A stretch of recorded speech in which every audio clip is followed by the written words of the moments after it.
Hello views, welcome to DJMS Tamil channel. Mahanadhi சீரியலுக்கான upcoming எபிசோடில் எந்த மாதிரியான சுவாரஸ்யமான விஷயங்கள் வரப்போகுது அப்படின்றத பார்க்கலாம் வாங்க. கங்கா ரொம்பவே ஹாப்பியாக இருக்காங்க. வீட்டில் உள்ளவங்க கங்கா கன்சீவாக இருக்கிறத நினச்சி ரொம்ப சந்தோஷத்தில் இருக்காங்க. ஒரு பக்கம் சாந்திக்கும் ஃபோன் பண்ணி சொல்லியாச்சு. சாந்தியும் வந்துட்டுருக்காங்க.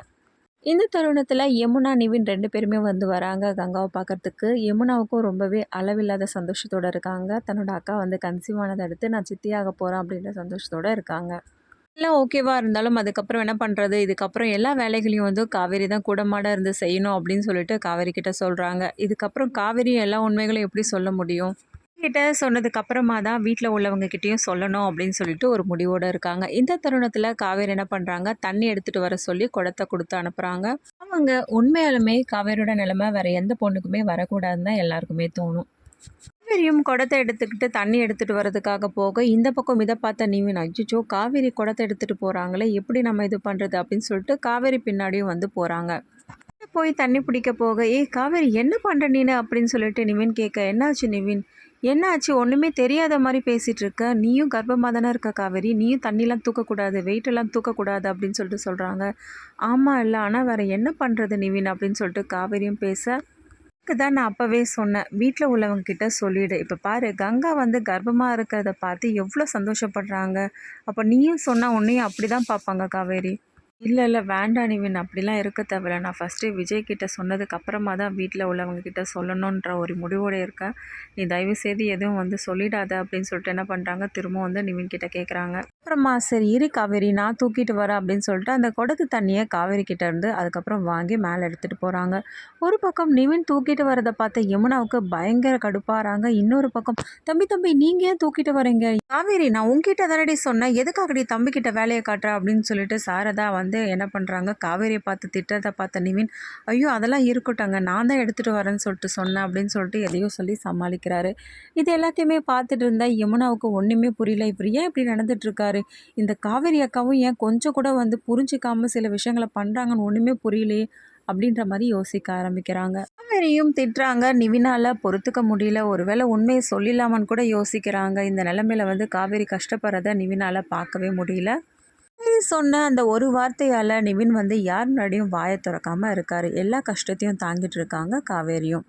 வீட்டில் உள்ளவங்க எல்லாருமே கங்கா கர்ப்பமானதை நினச்சி எல்லாருமே தாங்கன்னு தாங்குறாங்க. ஒவ்வொரு விஷயமும் பார்த்து பார்த்து செய்கிறாங்க. இது எல்லாத்தையும் பார்த்துட்டு இருந்தா காவேரியோட உள்மனசுக்குள்ளே ரொம்பவே ஏக்கப்படுறாங்க. விஜய் நினச்சி ரொம்பவே ஏக்கமாக இருக்காங்க. எப்போ தான் அவரை பார்ப்போமோ அப்படின்ற கவலையோடவே இருக்காங்க. வீட்டில் சாரதாமாவோட நடவடிக்கை என்ன தான் ஒரு மாதிரி இருந்தாலும், இன்னொரு பக்கம் பாட்டியும் பார்த்திங்கன்னா ரொம்ப கங்கா மேலே கேர் எடுத்து பார்த்துக்கிறதுனால சில விஷயங்களை காவேரியை திட்ட ஆரம்பிக்கிறாங்க. இதனால் காவேரி உள்ளுக்குள்ளே ரொம்பவே மனசு வருத்தப்பட ஆரம்பிக்கிறாங்க. பக்கம் விஜய்க்கு கால் பண்ணுறாங்க, கால் ரீச் ஆக மாட்டேங்குது. வீட்டில் நடக்கிறதெல்லாம் பார்த்து தனியாக உட்காந்து காவேரி அழ ஆரம்பிக்கிறாங்க. எப்போ தாங்க நீங்கள் வருவீங்க, சீக்கிரமாக வாங்க, உங்களை பார்க்கணும் போல் இருக்குது அப்படின்ற மாதிரி மனசுக்குள்ளவே சொல்லி அழுதுட்ருக்காங்க. ஒரு பக்கம் விஜய் என்னதான் வெண்ணிலாவோட மாமாவை தேடி போயிருந்தாலும் இந்த பக்கம் இந்த விஷயத்தெல்லாம் தெரிஞ்சுக்கிட்ட ராகினி என்ன பண்ணுறாங்க, ஒரு பிளான் போட ஆரம்பிக்கிறாங்க. சரி இதை இப்படியே விட்டுட்டா சரி வராதே, விஜய் போயிட்டு வெண்ணிலாவோட மாமாவை கண்டுபிடிச்சிட்டாங்கன்னா உடனே என்ன பண்ணுவாங்க, வெண்ணிலாவை கூட்டிகிட்டு போயிட்டு அந்த வீட்டில் விட்டுருவாங்க. அதுக்கப்புறமா காவேரி விஜய் ரெண்டு பேருமே ஒன்று சேர்ந்துருவாங்களே, அச்சோ அது மட்டும் நடக்கவே கூடாது. இதுக்கு முன்னாடி ஏற்கனவே வெண்ணிலா தெளிவாக தான் இருக்கா போல். ஆனால் நம்ம கொஞ்சம் கொஞ்சமாக சொல்லி சொல்லி எப்படியாவது நம்ம விஜயை காவேரி பக்கத்துலேருந்து பிரித்து வெண்ணிலா பக்கமாக கொண்டு வர வச்சிடணும். அதுக்கு நம்ம வெண்ணிலாவுக்கு கொஞ்சம் பாடம் எடுத்தால் தான் அது நடக்கும் அப்படின்னு சொல்லிட்டு யோசிக்கிறாங்க. இதை நம்ம எப்படி தனியாக செய்கிறது, சரி நம்ம அப்பா கிட்டேயும் சொல்லலாம் இதை பற்றி அப்படின்னு சொல்லிட்டு பசுபதிக்கு ஃபோன் பண்ணி இங்கே நடந்த எல்லா விஷயத்தை பற்றியும் சொல்கிறாங்க.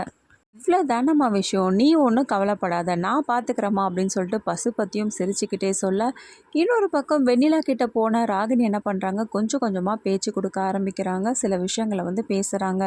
இல்லை நீங்கள் கவலைப்படாதீங்க, உங்களோட நிலைமை யாருக்குமே வரக்கூடாது. ஆனால் நான் ஒரு விஷயம் சொல்லட்டுமா, கண்டிப்பாக உங்களையும் விஜயும் சேர்த்து வைக்க வேண்டியது என்னோட பொறுப்பு.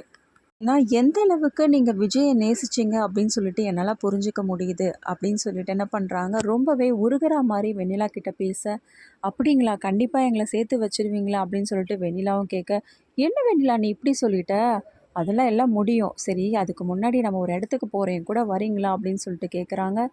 எந்த இடத்துக்கு போகிறோம் அப்படின்னு சொல்லிட்டு வெண்ணிலாவும் கேட்க, நான் சொல்கிறேன் உங்களுக்கு விஜய் கூட உங்களை சேர்த்து வைக்கணுமா கூடாதா? ஆமாம் சேர்த்து வைக்கணும். அப்போ என் கூட வாங்க அப்படின்னு சொல்லிட்டு என்ன பண்ணுறாங்க, ராகினி வெண்ணிலாவை கூட்டிகிட்டு போகிறாங்க பசுபதி இருக்கிற இடத்துக்கு.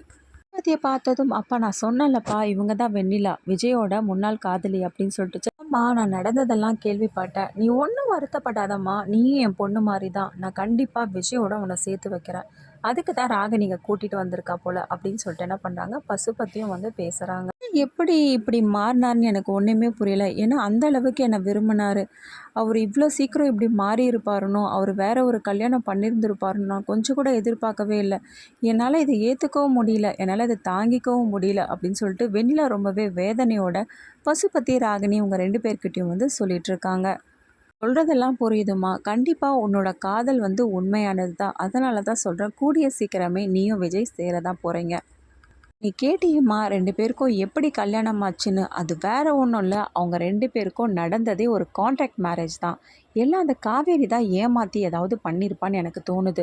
என்ன சொல்கிறீங்க அங்கிள், கான்ட்ராக்ட் மேரேஜா? ஆமாம், 1 இயருக்கு அக்ரிமெண்ட் போட்டு தாம்மா மேரேஜ் பண்ணிக்கிட்டாங்க. கேட்ட வெண்ணிலா ரொம்பவே அதிர்ச்சியாகிறது மட்டும் இல்லாமல், அப்புறம் வேற என்ன நடந்துச்சு அப்படின்னு சொல்லிட்டு கேட்டால், இங்கே நடந்த எல்லா பிரச்சனைகளை பற்றியும் வந்து சொல்கிறாங்க. கண்டிப்பாக விஜய் உனக்கு தாம்மா சொந்தம், கண்டிப்பாக விஜயும் உன்னையும் கண்டிப்பாக நாங்கள் சேர்த்து வைப்போம் அப்படின்ற மாதிரி பேசுகிறாரு.